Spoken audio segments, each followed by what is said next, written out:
He's the angry video game nerd. I have a confession. I totally missed out on the Tomb Raider craze.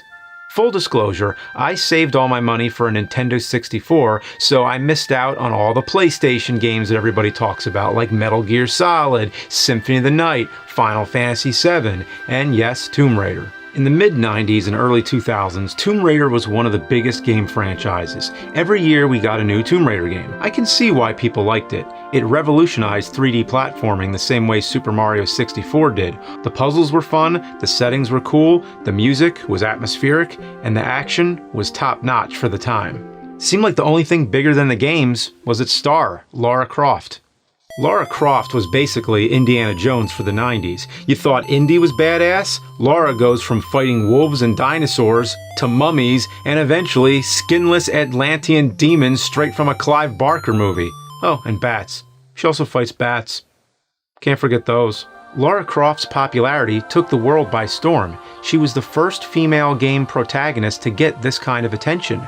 Her fame transcended the games, and she ended up being on the cover of magazines and even the spokesperson for products. I'm not kidding. She was in car commercials, soda commercials, and an ad for Visa.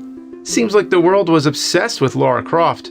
Even in the early episodes, when I always had that Zelda poster, on the other side, Lara was here all along. I'm not sure why everyone was into Lara Croft, but I can guess a couple of reasons. These days, she still appears in games and even had a few movies based off her. Her fame might not be as big as it was back then, but it's clear she will still be kicking ass in video games for a long time. But they can't all be hits, and that's why I'm gonna go on a journey to find the worst Tomb Raider games ever made. Now you gotta pack, because when you're dealing with games, you gotta really be prepared for these. Because these games, who knows how bad they're gonna be. I mean, we might find some vile crap here. So you gotta bring all the necessities here.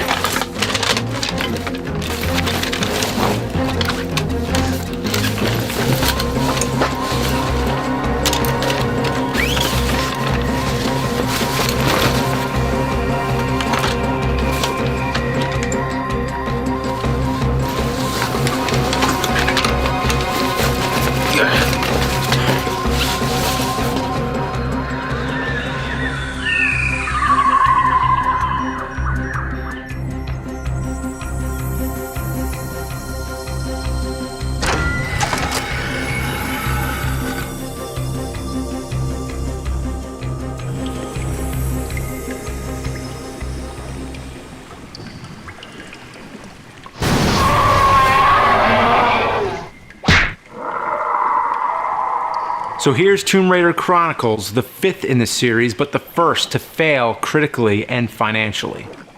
The game opens with Lara's funeral. Yeah, that's right. The last game ended with her dying. The developers were tired of doing Tomb Raider and hoped the 4th game would be the end. Well, maybe if I killed off my character, I wouldn't have to review any more games. Just kidding, not yet. The game centers around a group of her friends sharing stories of her adventures. After that, we get a loading screen where I noticed something interesting. There's a credit for Timex. Yeah, Timex, the watch company. Where they make this game on a ZX Spectrum? Oh, here's why. It's an ad for a grip clip watch. Lara uses it in the game to keep track of her time and progress. So right away, this game just sells out with a product placement. It's like people only do things because they get paid. And that's just really sad. The first story is about Lara trying to find the Philosopher's Stone in Rome. It starts off with a quick reminder of the basic controls and introduces new mechanics like parallel bar swinging and tightrope walking. Other than that, it's the same old thing. Everything looks and feels like the previous games, right down to Lara's outfit, although her shorts are see-through now for some reason. You go around, find keys, flip switches, and kill some gargoyles and a crazy squid thing that shoots lasers. You even get to fight a couple statues that look like Talos from Jason the Argonauts. It gets kind of confusing when gladiators show up. Are these gladiators left over from the Roman Empire? Have they just been hanging out down here for thousands of years? Or are they just employees at the Colosseum dressed as gladiators? I hope not, because you shoot the hell out of them. Damn, I hate to see Lara at a Renaissance fair. Chronicles is just a soulless rehash of the other games and a shameless advertisement for a watch no one remembers. I don't know what else to say about it, so I'll just quote one of the developers of the game. Tomb Raider 5 was effectively a load of old. That was the most depressing one for us. We were effectively just doing that for a paycheck because no other team wanted to take it on, so we had to do it, basically. By that time, it had taken its toll. 3 years of hammering it, and we were burnt out. That shows in the product. Oh my god. This might be the first time someone who made the game reviewed it for me. Huh.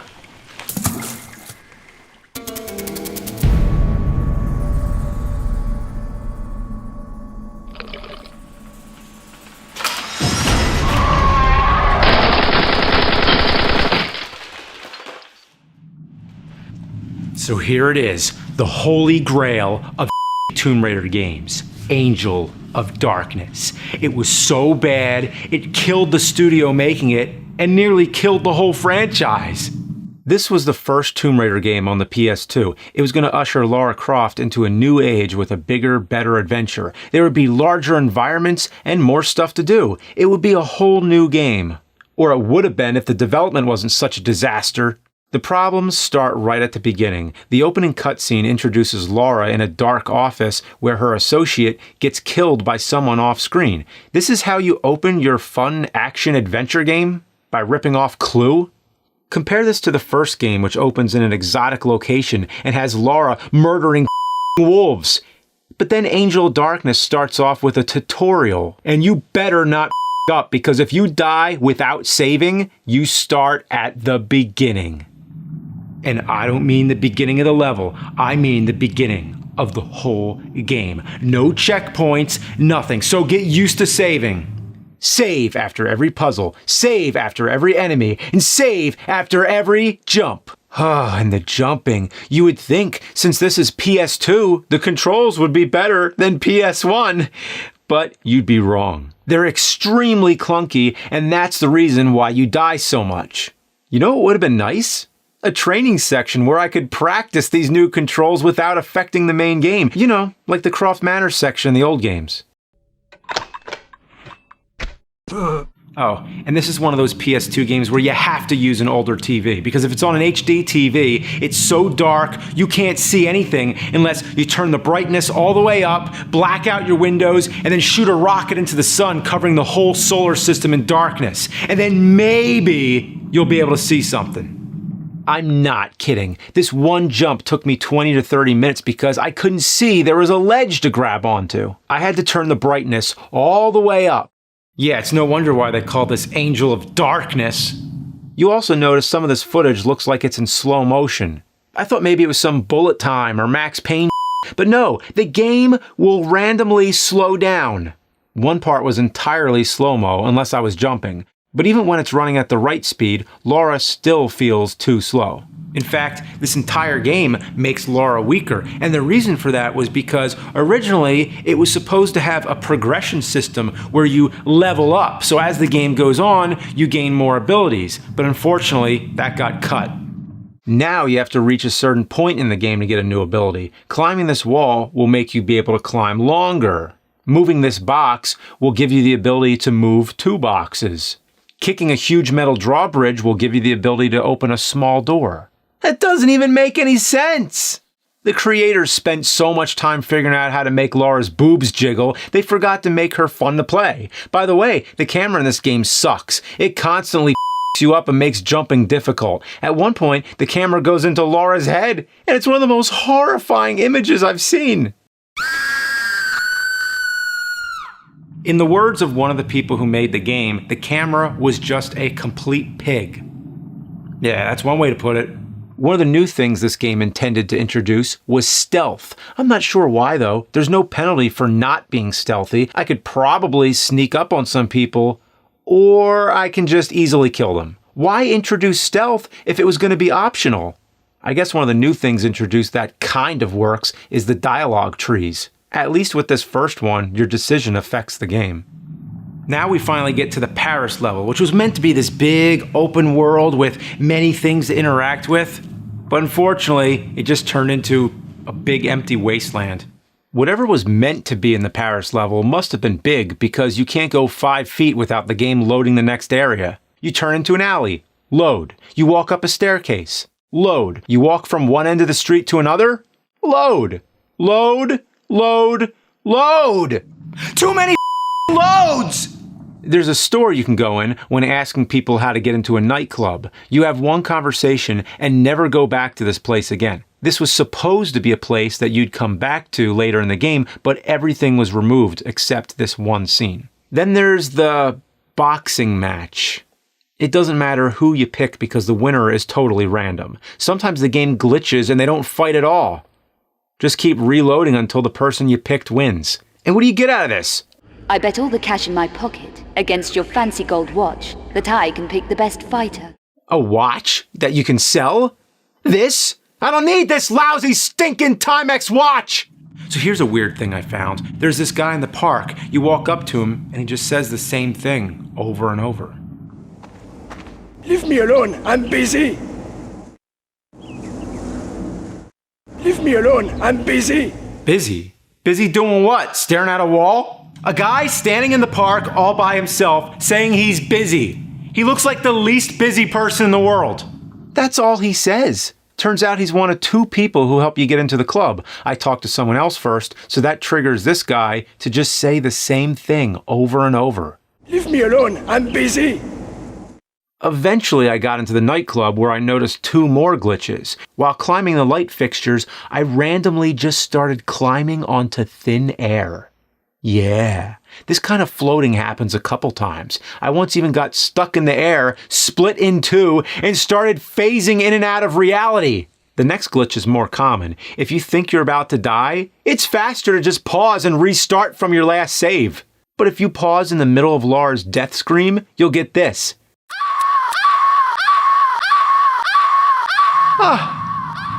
It just drills on your ears. It's like you're going to be hearing that in your nightmares.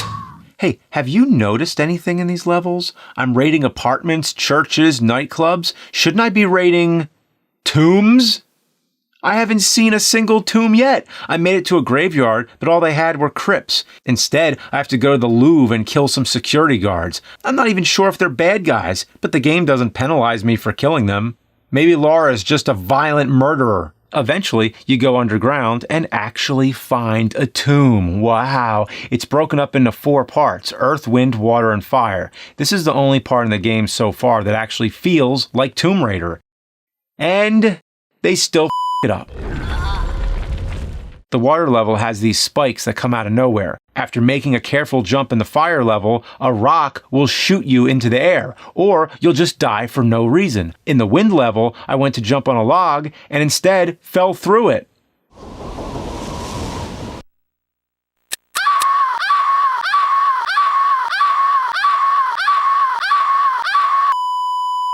Tomb Raider games are known for secret areas, and I found one here, but it's not because I found a clue or scaled some wall or something. No, it's because the game glitched. Next, to go back to the Louvre, which is full of toxic gas. Laura needs to run to a cabinet and grab a gas mask, but the people she's killing along the way have gas masks. Why can't I just take theirs? Why are they overcomplicating this?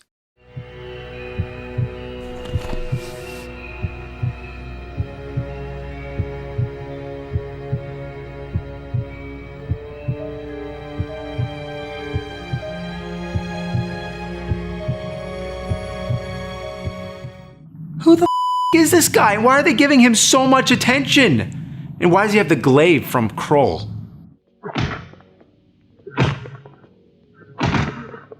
Why am I playing as him? You know, they couldn't even get Lara Croft right. Why should I be excited about playing as this?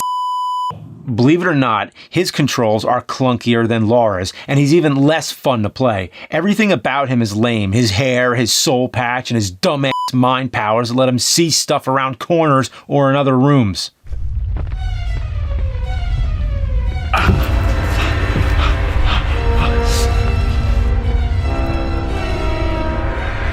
I need to finish it. I need to finish the game! Junior, let it go. But I'm so close. I'm so close. I can finish it. Nerd, let it go. You're right. Game.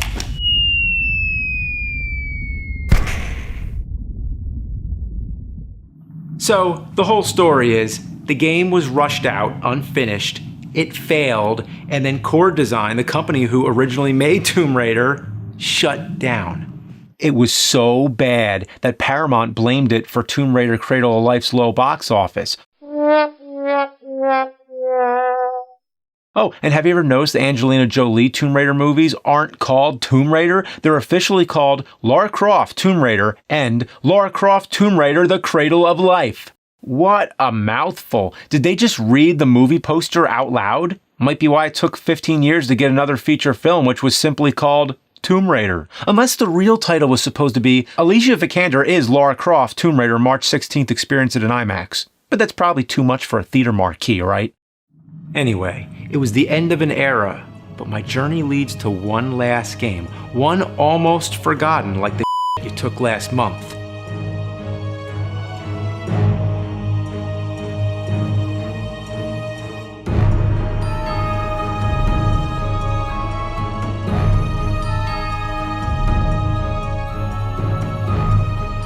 The Nokia N-Gage, Nokia's attempt to mix a phone with a gaming system. These days, it's common to play a game on your phone, but back then, options were kinda limited. But Nokia was here to change that. They had a pretty impressive catalog, too. Stuff like Call of Duty, Tony Hawk's Pro Skater, and of course, Tomb Raider. Before we play the game, we have to put it in, right? No problem, let's just pop the back off the phone. Then you pull out the battery. I hope no one tries to call me while I'm doing this.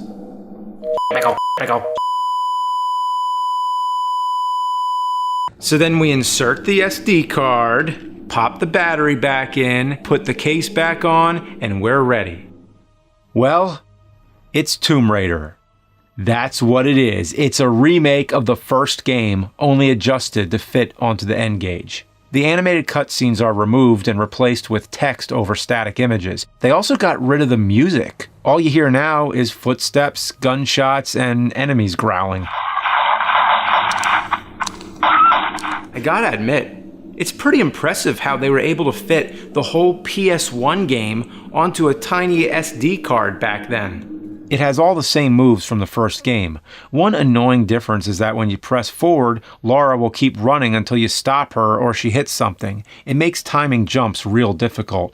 And the camera is mildly Early PlayStation games didn't have the best graphics, and they got even worse when you shrink them down. I'm not sure why they didn't just port one of the 2D Game Boy games instead. Well, it was an interesting experiment, but ultimately a failure. The N-Gage couldn't compete with the Game Boy Advance and eventually faded into obscurity. Oh!